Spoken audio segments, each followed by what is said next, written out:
রাজ্যে আবারও একবার অস্ত্র এবং কার্তুজ উদ্ধারের খবর আসছে। রাজ্য পুলিশের এসটিএফ এর হাতে উদ্ধার বিপুল পরিমাণে অস্ত্র এবং কার্তুজ। মুর্শিদাবাদের ফরাক্কায় অস্ত্র উদ্ধার হয়েছে, গ্রেফতার বিহার এবং বাংলার মোট 4 অস্ত্র ব্যবসায়ী। ফের একবার উদ্ধার অস্ত্র এবং কার্তুজ। পিয়ালি মিত্র আমাদের প্রতিনিধি বিস্তারিত জানাবেন। পিয়ালি, কি খবর পাওয়া যাচ্ছে? আরো একবার রাজ্যে অস্ত্র উদ্ধার। একেবারেই দেখো, তুমি যদি লক্ষ্য করো, গত 1 মাসের মধ্যে কার্যত 300 রাউন্ড কার্তুজ উদ্ধার করলো কলকাতা পুলিশ এবং বেঙ্গল এসটিএফ তারা মিলিয়ে।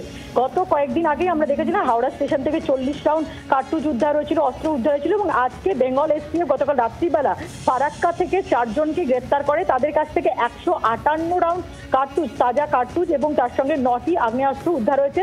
যেটা জানা যাচ্ছে এখানেও বিহারের যোগ, বিহার থেকে গাড়ি করে ওই আগ্নেয়াস্ত্র এবং কার্তুজ আনা হয়েছিল এবং এখানে 2 জনকে সাপ্লাই দেওয়ার কথা ছিল।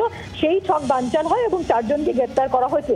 ফলে যেটা প্রশ্ন উঠছে যে এই বিপুল পরিমাণ যে কার্তুজ যেটা বিহার থেকে আসছে বলে জানা যাচ্ছে, সেগুলো কেন এই এত বিপুল পরিমাণে কার্তুজ কি উদ্দেশ্যে বাংলায় ঢুকছে, সেটা নিয়ে কিন্তু খুব স্বাভাবিকভাবেই প্রশ্ন জোরালো হচ্ছে। 4 জনকে গ্রেপ্তার করা হয়েছে বেঙ্গল এসটিএফ, তারা আজকে আদালতে পেশ করবে।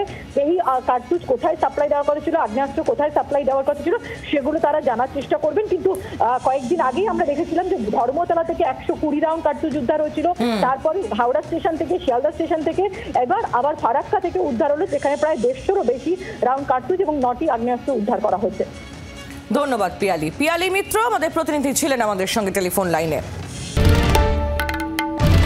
বাংলার আওয়াজ, বাঙালির আবেগ, জি 24 ঘন্টা।